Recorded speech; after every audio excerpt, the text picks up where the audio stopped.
You were telling us earlier, when I cut into you, apologies for that, about the main water supply pipe, which we understand it was affected by the floods in terms of what Umgeni Water Authority have been saying.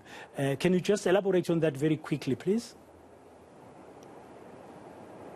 That's right, Pradan. So near Kwangolosi, that's where that pipe was severed. So it's two main pipes that lead in, that provide water to the eThekwini area. So there were some serious issues there relating to that network, but also the tragedy that we saw there with those pipes falling on nearby houses. So those families were obviously distraught by what had happened. There were children that had gone missing. Some of them are still missing, others that had passed away.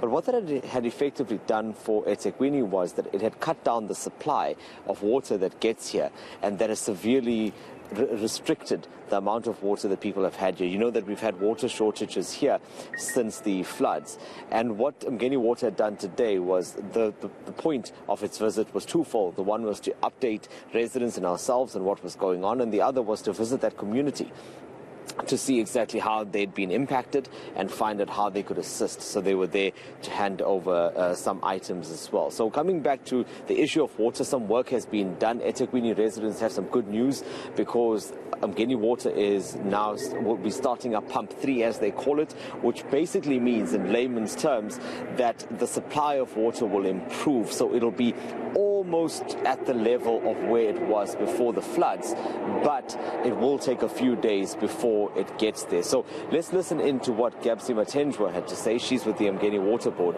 about the developments in the repairs. The water that we see, we have two types of water. We have our groundwater and our surface water.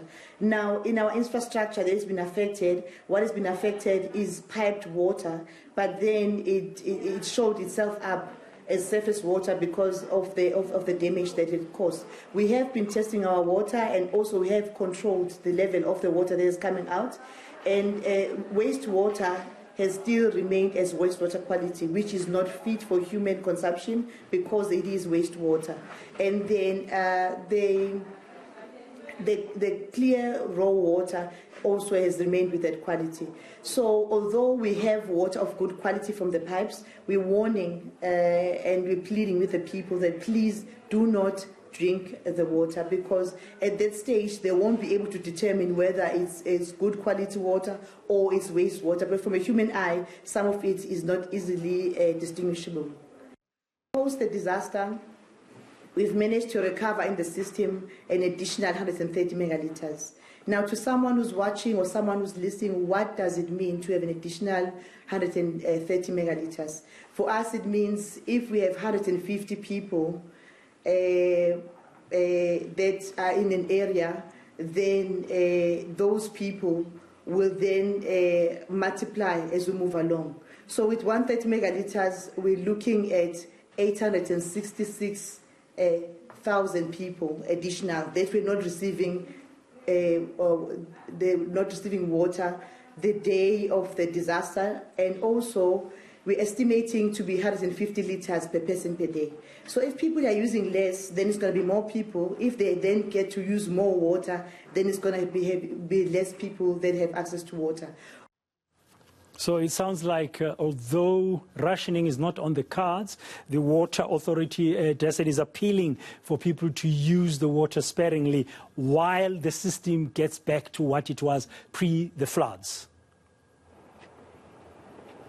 They are, and they're also asking for a certain degree of patience from residents during this time, because there is a lot of work being done. So remember, there are two parts to this equation. The one is that Umgeni Water supplies the water to eThekwini, but there is a distribution network that exists within the city that brings that water to residents. Umgeni Water is not responsible for the water tanks or bringing the water to your house per se. It's just supplying it to the city. So right now, although they are saying that and they've increased their capacity, it should be at around 510 megalitres per day soon. That means that once all of the internal pipes are fixed here within eThekwini, that means that's only when residents will see a resumption of their normal services. Okay, thank you very much, Dasen Thathiah, and for your patience as well this afternoon. Can you give us an update on the water situation there, as briefed earlier by Umgeni Water Authority?